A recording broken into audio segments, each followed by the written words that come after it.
집합건물 해결사 멘토 전언진입니다. 여러분들 반갑습니다. 오늘은 여러분들께 관리단 있죠, 관리단.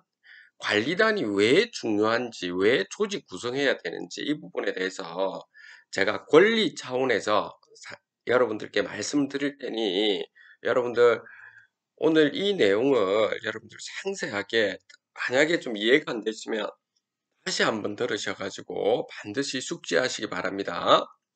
이렇게 쉽게 여러분들 입장에서 설명을 드릴 테니까요. 자, 권리라고 하는 부분은 여러분들 의미가 어떤 거냐면 일정한 이익을 갖다가 취하도록 있죠. 법이 인정한 힘입니다. 법이 인정한 힘입니다. 그래서 여러분들이 권리에 여러분들이 종류가 있는데 종류에는 지배권, 청구권, 형성권, 항변권이 있습니다. 자, 여러분들은 있죠. 집을 여러분들이 오피스텔이든 아주 오늘은 오피스텔을 대상으로 해볼게요. 오피스텔을 여러분들 그 집합 건물에 이렇게 한 채를 요렇게 소유를 했다 합시다. 이 소유. 그러면 여러분들 요 구분 소유가 된 거죠. 구분 소유. 근데 요 여러분들이 요 부분을 샀을 때 분양 면적으로 샀었잖아요. 분양 면적. 그러면 분양 면적으로 샀었기 때문에 요 전용 부분이 있을 거고, 그쵸? 전용 부분. 그 다음에 요 또 뭐가 있습니까? 공용 부분 있죠? 공용 부분. 근데 대부분은 뭐가 됩니까? 공용 면적이 절반 이상 차지하잖아요. 그러니까 여러분들이 있죠. 요 물건에 대해서 요 소유권이 실제로는 예를 들어 5억 주고 샀다면 만약에 전용 부분이 30%고 여러분들 공용 부분이 70%라 하면 그러면 5억 주고 샀다면 5, 3, 15에서 1억 5천이 실제 전용 부분의 재산이고 나머지 3억 5천이 공용의 재산인 겁니다. 그만큼 여러분들이 관리단이 조성이 되어야 여러분들이 요 공용에 대한 재산권을 행사할 수 있다 이 말인 겁니다. 아셨습니까? 그러면 이 부분은 건물 전체에 대한 소유자들 여러분들의 자산이기 때문에 굉장히 중요하다.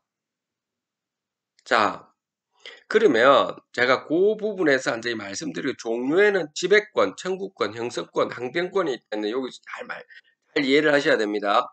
지배권이라고 하는 그 지배권. 여러분은 전용 부분에 대해서는 외부에 어떤 사람들이 관여할 수가 없습니다. 여러분들 어떤 사람들이 물론 다른 호실에 피해를 주는 경우는 제외하고 말하는 겁니다. 또는 사회적으로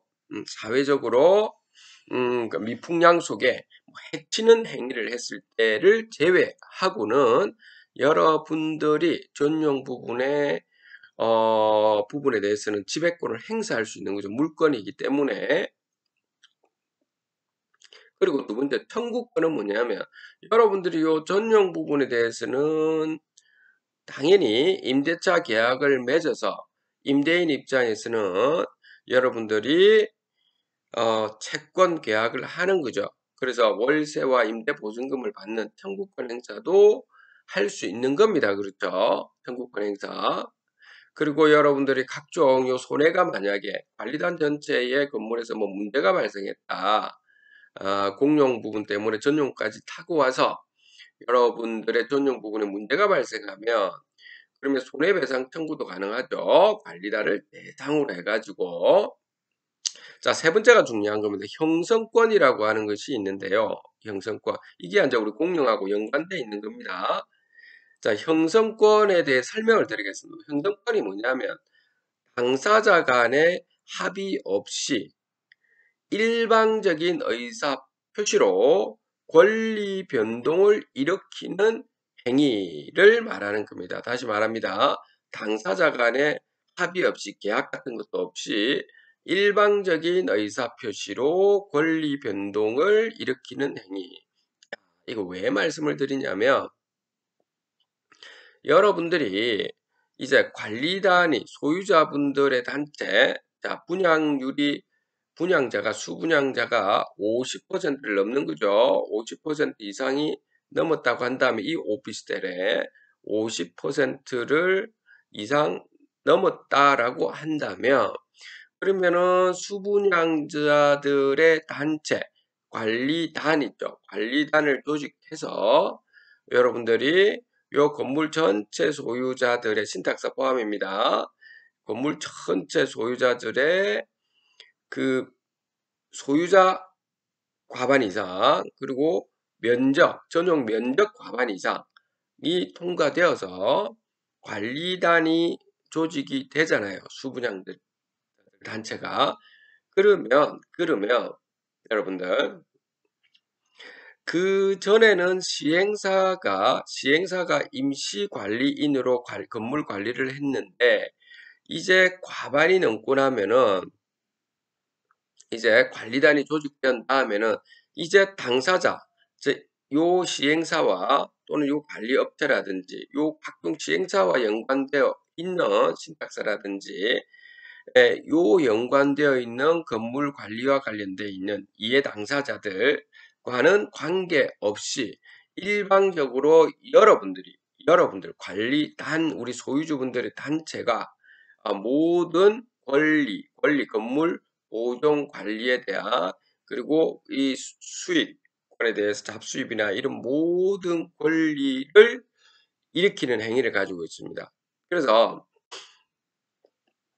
극단적으로 말씀드리자면 여기 있는 그 시행사가 데리고 온 관리업체들이 있을 텐데 관리업체들까지도 있죠. 요 관리업체들까지도 여러분들이 뭐 한다? 여기에서 관리단이 조직되어서 안건에 관리업체 퇴출시키면 퇴출이 가능한 거죠. 왜냐하면 시행사가 여기 계약을 한 거지 우리 관리단과 계약을 하지는 않았잖아요. 그러니까 형성권이 관리단이 조직되면 형성권이 이제 발생하기 때문에 그래서 관리업체까지도 여러분 아무런 퇴출이 되는 겁니다. 그렇죠? 그래서 형성권을 행사한다 이 말인 겁니다. 건물 보존 관리의 권한을 행사한다라고 하는 겁니다. 그래서 이 부분 때문에 굉장히 중요한 거다라고 하는 겁니다. 공용 부분. 내 자산 가치를 획득할 수 있다. 그러면 여러분들이 실질적으로 아까 전에 5억에서 3억 5천 정도의 자산 가치를 우리가 획득할 수 있다라고 하는 겁니다. 아셨죠? 물론 어떤 분들은 또 잘 모르고 그렇게 하시는 분들인데 그럼 우리 관리단이 형성되고 난 다음에 관리업체를 공개 입찰해서 또 관리업체를 선정합니다, 여러분들. 선정해서 관리비 줄여들게 하게 이런 걸 다 그렇게 합니다, 여러분들. 그럼 걱정 안 하셔도 됩니다. 그리고 마지막으로 항변권이라고 있는데 항변권은 이제 요것도 뭐냐면 지금까지 관리단이 형성되기 전까지는 상대방의 권리는 인정해 줘야 되죠. 시행사 관리업체. 그런데 이제 관리단이 조직되었기 때문에 이제는 그 작용이 저지되는 그 부분을 항변권이라고 하는 겁니다. 아셨죠? 항변권. 여기까지 되겠습니까? 그 다음에 여러분들이 그 권리를 실현하는 방법은 여러분들 많이 들었을 겁니다. 그 계약에 의한 신의성실, 여러분들 지금까지 여러분들이 그 공급 계약서라든지 부동산 임대 계약서 또는 뭐 호텔 같으면 그렇게 공급 계약서죠. 그리고 운영사 끼고 있으면 운영 계약서 이런 것이죠. 신의성실과 법칙을 가는 거죠. 그리고 권리 남용을 하면 안 되는 거죠. 계약서대로 간다는 겁니다. 그런데 우리가 형성권이 그 관리단이 조직되었을 때 사정 변경이 되는 거죠. 이제 사정 변경이 되는 겁니다. 자, 그 다음에 여러분들이 만약에 여러분들 실제 이제 그런 일이 너무 많아서 이제 그렇게 계속 말씀하시던데 권리 중에서 임대차 계약 같은 경우를 예를 들어 보면 그 임대료를 여러분들이 받지 못할 때는 제가 저번에 말씀드린 유튜브를 꼭 보시고 거기에 여러분들 내용 증명서 보내고 채권 주식까지 들어가야 된다 했죠. 근데 그런데 여러분들 이 재산권에는 여러분들 채권도 있고요. 물권도 있고 지식재산권이 있습니다. 그래서 만약에 채무자가 아 채무자 있죠. 채무자를 상대로 해서 여러분들 돈을 달라라고 했는데 돈을 안 주면 이 채권에 대한 보증을 쓰도록 해서 물건을 보증을 써도 되고요. 지식재산권도 마찬가지로 이렇게 채권 자체도 가능하고요. 이 채권, 물권, 지식재산권 셋 다를 채권 주심 다 가능하다는 겁니다. 아셨죠? 여기까지 이해되겠습니까? 그리고 이게 임대차 계약이든 여러분들 시행사를 상대로 한다든지 이런 부분에서 참 이 말씀이 많으시던데 시행사가 지금 그때 계약을 해가 우리 공급 계약을 했는데 불법이다 뭐 이래서 하는데 불법인지 아닌지는 여러분들 모르잖아요. 여러분들이 부동산 매매 계약을 했을 때 계약 체결에 대한 채무 불이행에 대해서는 여러분들이 청구를 할 수 있는 권리를 가지고 있는데 불법 부분에 대해서 그러니까 불법이라고 하는 부분은 예를 들어서 여러분들께 예를 들어 이렇게 택시 운전사를 예를 들어서 이야기하면 어떤 택시 운전사가 있고 승객이 있는데 이제 승객이 예를 들어서 지금 내가 강남에 있다가 저기 노량진으로 가자라고 합시다. 그럼 노량진까지 갈 거 아닙니까? 간 다음에 제가 있죠. 돈을 안 줬다라고 해볼게요. 예를 들어서 승객이 돈을 안 주면 계약 체결 이행 불이행이니까 여기에 대해 청구를 할 수 있는 거죠. 그런데 승객이 어, 기분 나빠가지고 돈을 안 줄 뿐만 아니고 기분 나빠가지고 한 대 때렸다고 합시다. 그렇게 해서는 안 되지만 운전하시는 사장님한테 그러면은 그거는 손해배상 청구가 되는 거죠. 불법 이행인 거죠. 자, 그것처럼 여러분들이 불법 이행이라고 하는 거는 별도로 여러분들이 입증이 반드시 있어야 되는 겁니다. 그래서 여러분들이 불법이냐 아니냐 하는 부분을 가지고 자꾸 이야기를 하시던데 그거는 입증이 없는 상황에서 불법이라고 막 이렇게 해서는 안 된다는 겁니다. 그거는 사건을 전부 다 좀 살펴보고 난 다음에 이래요. 그래서 우선적으로 여러분들이 청구할 거는 계약 체결에 대한 채무 불이행을 여러분들이 들어가셔야 되고요. 불법인지 아닌지 하는 부분은 차후에 논의해야 되고 요거는 관리단이 조직되고 난 다음에 여러 가지 여러분들이 하자보수부터 해서 좀 불법적인 부분들이 좀 있을 테니까 그런 부분은 차후에 하는 겁니다. 그렇죠? 그렇게 진행하시는 겁니다. 아셨습니까? 뭐 관리비를 갖다가 뭐 횡령을 했다든지 뭐 이런 것들이 많을 거잖아요. 그런 게 이제 불법 이행으로 들어가는 거잖아요.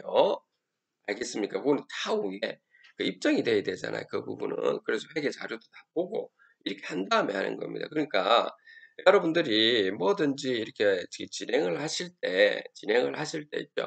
좀 이렇게 체계적으로 또 시간적 여유를 가지고 항상 입증할 수 있는 거를 차근차근 모은 다음에 진행을 하셔야 된다는 겁니다. 아셨습니까, 여러분들?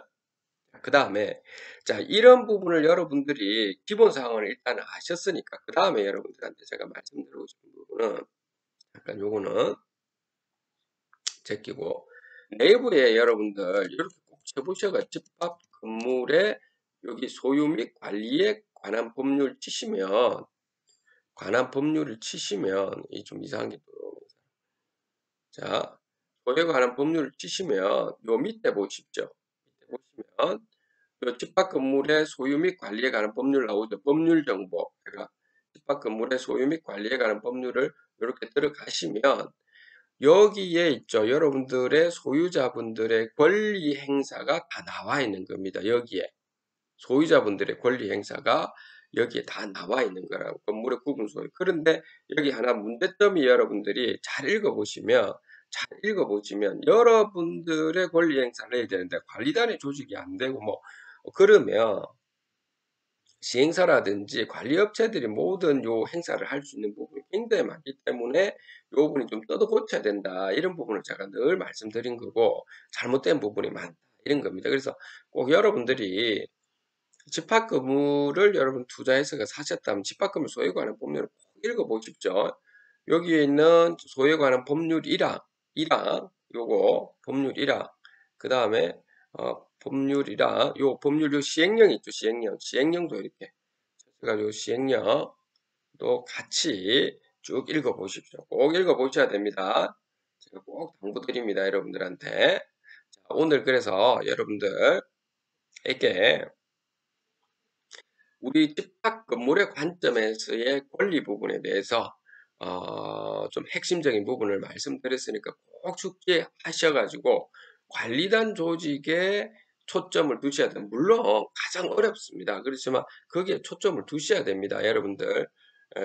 자, 오늘 여러분들께 그 호텔이든 여러분들 상가든 주상복합이든 오피스텔이든 어디든 집합건물과 관련된 곳에 우리나라에